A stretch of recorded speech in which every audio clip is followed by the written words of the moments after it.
Greetings, everyone, and welcome to another episode of Shine Your Light here. We have with us today my good friend, Mark McNees, who is not only a serial entrepreneur, but he was doing corporate social responsibility before there was such a thing as corporate social responsibility, and has been a giver of all to nonprofits, but also as well he's been very gracious to me personally with his time and helping not only myself, but also started with the entrepreneurial classes that he started out. And I want him to share a lot about that. Welcome, Mark. Thank you so much for being here with us. Thanks, Bert. And how are you doing today? I'm doing awesome. Awesome. You know, that's my favorite word. So. I know it is. I know it is. So for the folks that are out there, if you don't mind sharing, because I can't tell all the different things that you've been involved with over the years, you know, RedEye Coffee and all the different companies and businesses that you've grown and produced over the years. Please share with everybody a little bit about your background.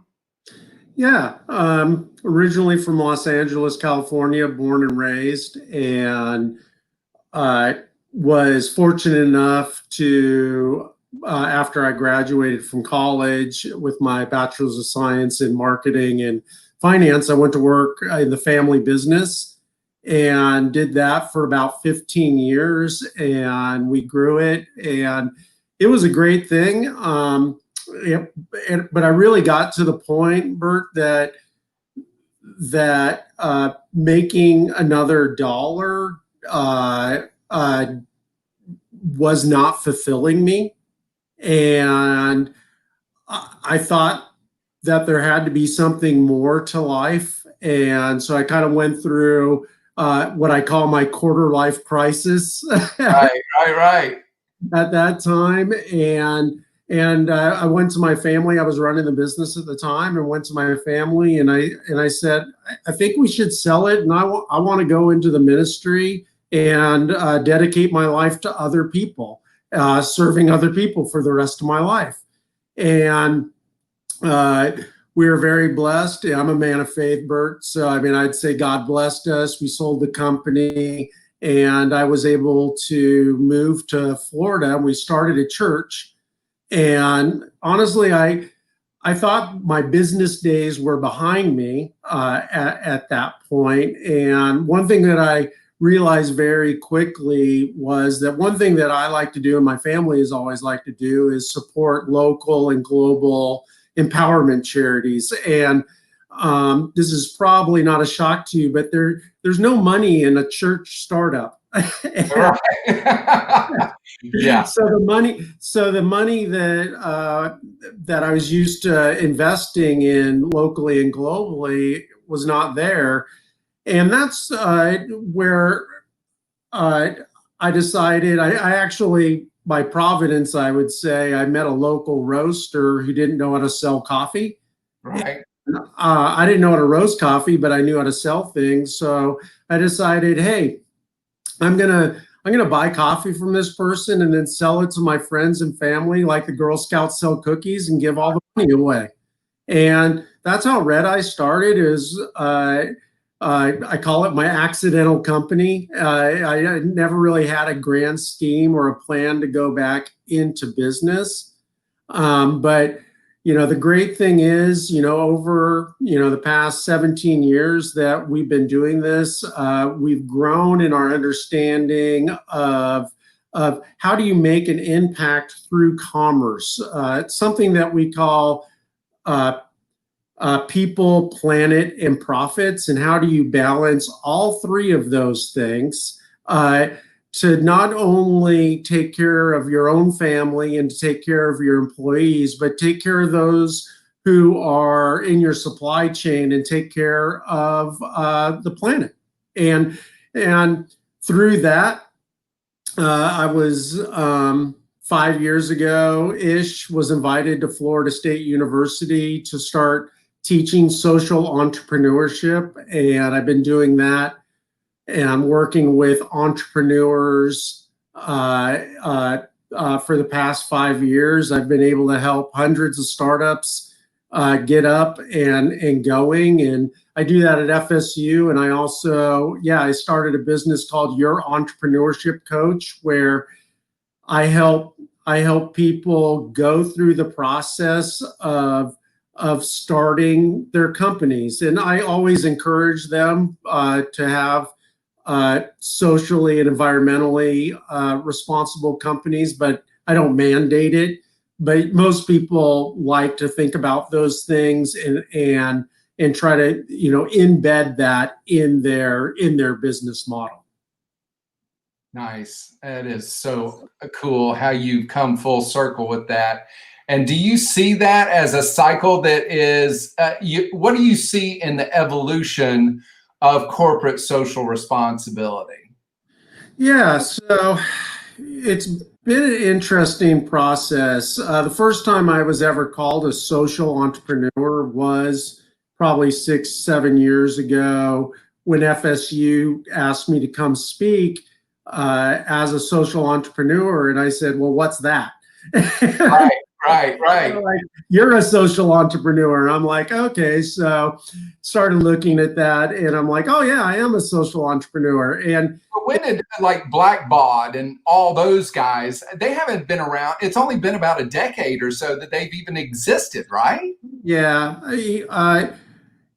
They're historically looking at there's been a lot of social entrepreneurs, obviously, over the years, but they weren't necessarily called that. Like Newman's Own, Paul Newman's company, they've been around forever, and they 100% of their profits go to charity. They have, I think, over 300 products.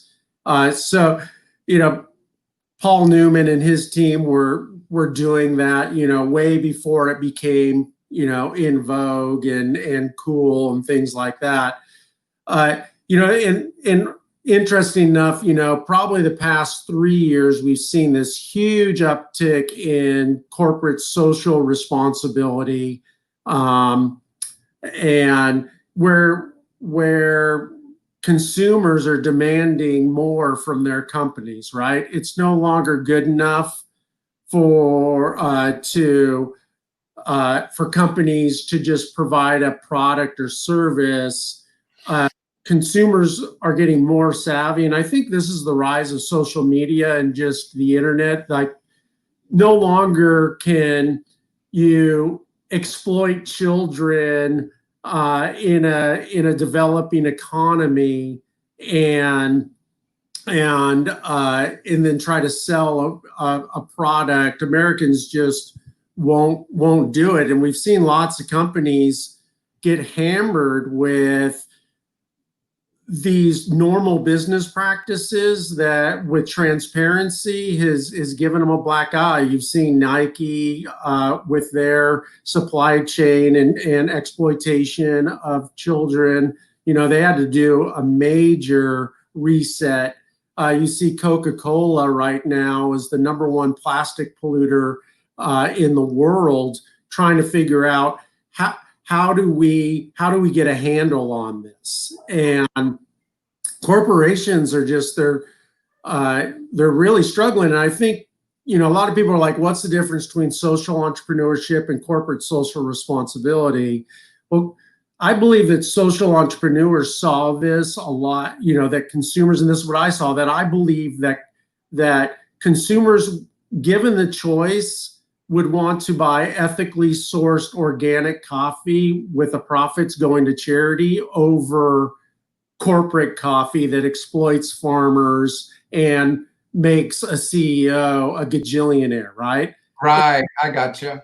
That was kind of my premise 17 years ago when we started going, and I think that idea has expanded, and people are like, well, so you think that there should be a cap on people's salaries? And it's like, personally, I don't think that there should be a law saying that, but I think it's good. It's becoming good business for CEO salaries to be linked to workers' salaries somehow, some sort of ratio, and and then also not just being judged on quarterly profits, but being judged on like, hey, did you pollute the planet in a major way? Like, are you dumping chemicals in a river, right? And it's going downstream and killing people. All of these things in corporate responsibility need to be discussed, and with more and more information, more companies are being forced, I would say, to make those changes. Mm-hmm. And do you think some of that is transparency or showcasing, where the pieces of the pie are divvied up or something like that?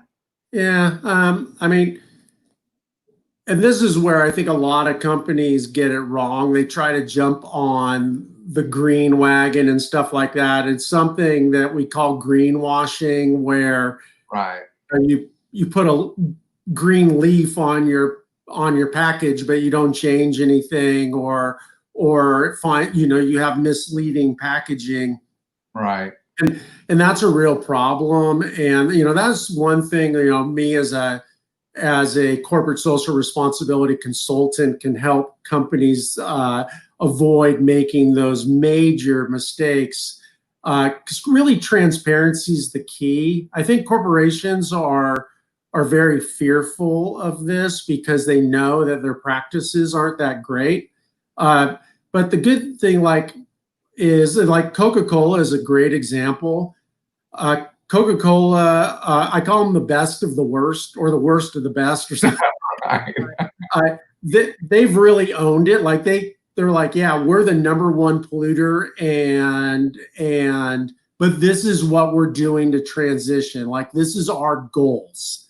And what I've found, Bert, is that people are pretty reasonable and forgiving. Like, they understand that Coca-Cola can't change overnight. People want to see a plan, right, and that they're going to adhere to it.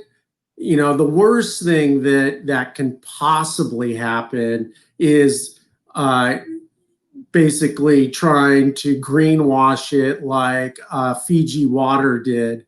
And once that blew up, it became a huge PR nightmare for them. Right, right. Now you've got the social entrepreneurship and you have corporate social responsibility. And with social entrepreneurship, there's the consumer is involved in that, like understanding, like, if I buy this from you, a piece of something is going to go to the greater good, right? Yeah. I mean, there's different ways to define social entrepreneurship, and my definition has definitely changed over the years. I used to land on this definition of making a market solution to a social problem. I'm probably not as stringent anymore on that. Like, I always thought like a social problem had to be first and foremost. I'm definitely like thinking like the UN sustainability goals, like incorporating those in your business plan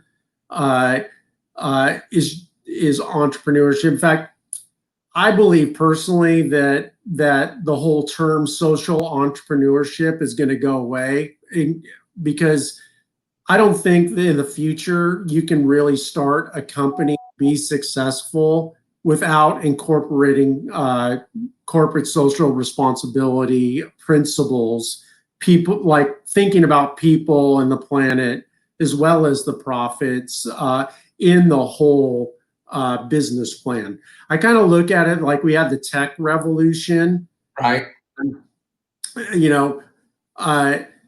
Like every company's a tech company now. Like every company has computers, right? Every company has, cell phones and everything. Websites, maybe an app. Yeah, right. Yeah, apps, websites, all this kind of stuff. It's just a given, right? Like you wouldn't start a business and say, I'm not going to have any electronics. I'm not going to do any social media, because you wouldn't succeed.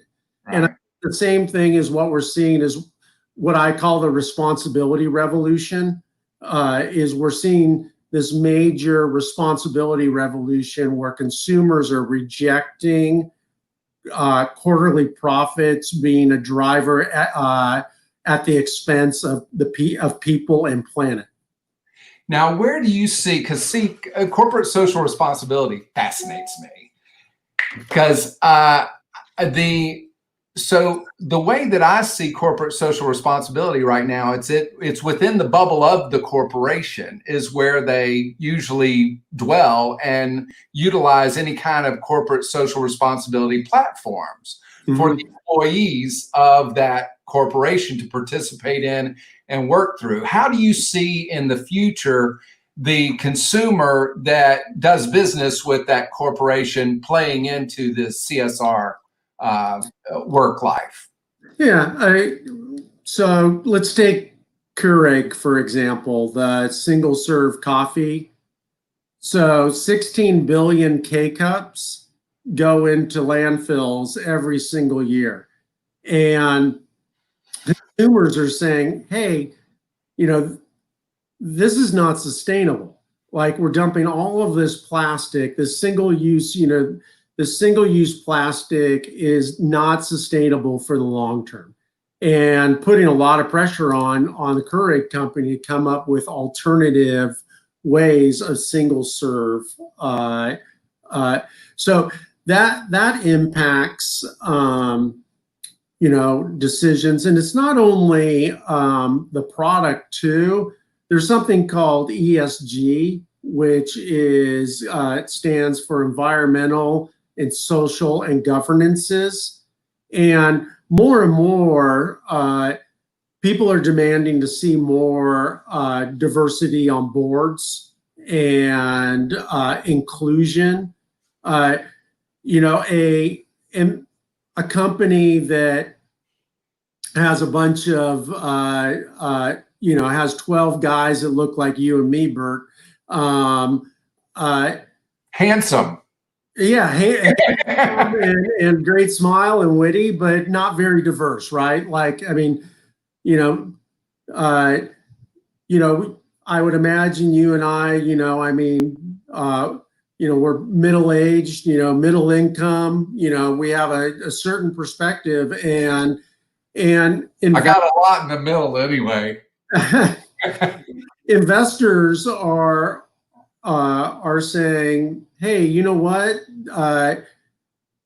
Companies have so much resources and can be nimble and are expecting more. That inclusion has become a big thing, and people are looking more and more at these corporate boards and how they're making decisions. Right now, with Black Lives Matter, we're seeing, a big cry from our country saying enough is enough, and we need to put aside the policies of exclusion and be more to be more intentional and inclusive. And corporations are not exempt from this, and change is scary, but I think it's a good thing. That we need a more inclusive society. Right on. Well, that's fascinating. Now, what at the Institute, what kind of classes are you teaching when it comes to corporate social responsibility, or what's the premise of that? Of course, you just told us, the different parts and pieces, but how does that play into the university? Yeah, so we started Institute. I'm sorry, I should say. So the Jim Moran Institute is different than the Jim Moran College. Right, The right. Jim Moran Institute is the outward facing legacy of Jim Moran. The Jim Moran College is the inside the university, and we work with students. So in 2014, I was on the team that created the social entrepreneurship undergrad major at the Jim Moran College. Right now, I'm leading the team to create the corporate social responsibility graduate degree at the Jim Moran College. So, we really look at a lot of different ways that you create an organization to be sustainable, profitable, and addressing all of these major challenges that we're facing, and quite honestly, that most corporations are not equipped to address right now. And it's not their fault. It's just executives are under a lot of pressure on quarterly profits, and now that there's been this huge shift on corporate social responsibility, that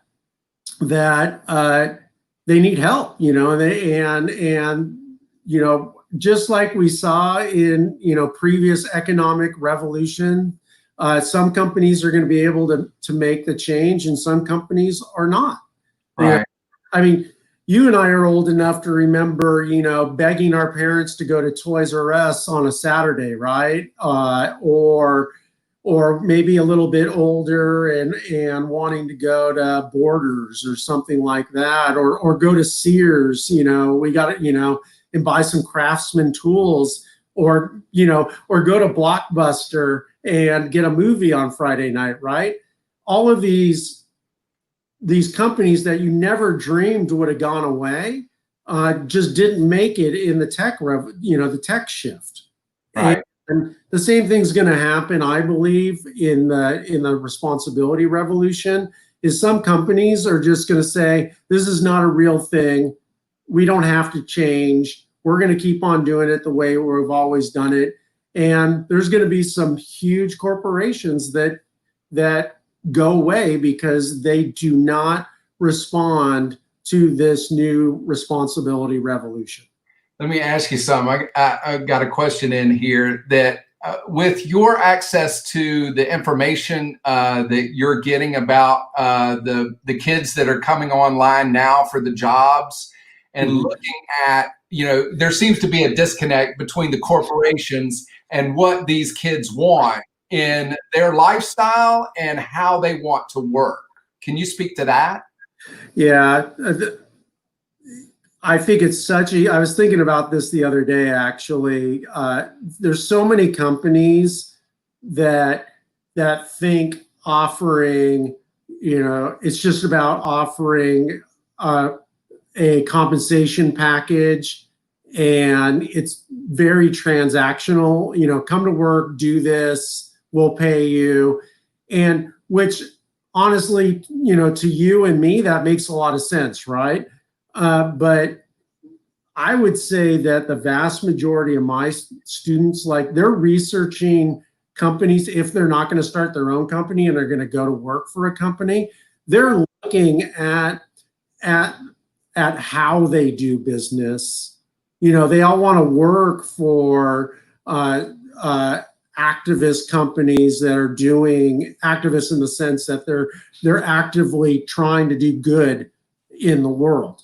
Nobody wants to go and work for a company anymore that is, polluting, or the board is, and there's not it's all a bunch of white males at the top, and things like that. Because there's a lot of minorities, and there's a lot of females who are just like, why would I join a company that they're never going to include me?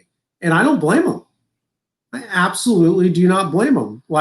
And I think the smart companies, who are going to get the best talent, are ones who are going to be more inclusive and rethink their business model. Right on. Now, is there a part where the companies play a role in the suggestion or the participation with different nonprofits in the world, and having that being able to be participated by on the consumer end somehow, instead of just within the confines of the corporate structure? Yeah, I think if I'm understanding your question correctly, I think that is kind of like how this originally started. I think the company said, "Oh, we're going to give a portion of our profits to a charity and support them that way." And that's an easy first step, but I think that it's getting more complicated than that. Like, that's not good enough anymore. And so I think a lot of consumers view that as marketing dollars versus a genuine philanthropic effort. Right. Again, I think, I applaud companies that give a portion of their profits to worthwhile charities. That's great. I would just say that's going forward, that's not enough. Right. Got it. And this is good stuff. I know we could talk all day, and I don't want to take up a lot of your time. I know you got meetings back to back today, and I appreciate so much you coming on to the show today. Yeah. And being with us today here on Shine Your Light. You certainly are shining your light out there. You help everybody that asks for your help, and it's just really appreciative. And of course, I'm going to reach back out to you. We talked about that a little earlier, so I'm going to touch back to you about some other things that I've got going on. But I just want to say God bless you, and God bless you for all that you do for all the folks that you pinging your shining your light in their lives. You will never be forgotten. You know that. No.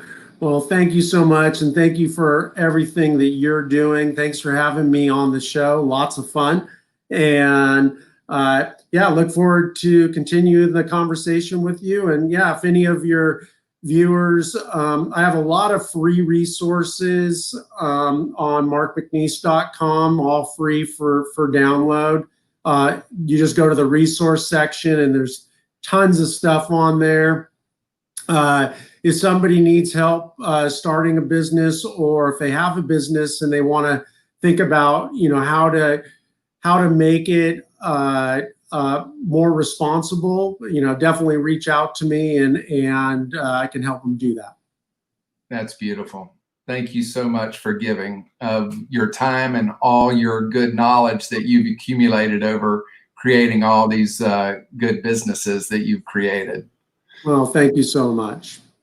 Well, that's it for our this episode of Shine Your Light. Thank you, everybody that tuned in today. My goodness, we had a good list of folks. So thank you, and thank you for all that are watching later on. And look forward to this next Thursday at 3 o'clock for our next episode for Shine Your Light. Goodbye, everybody.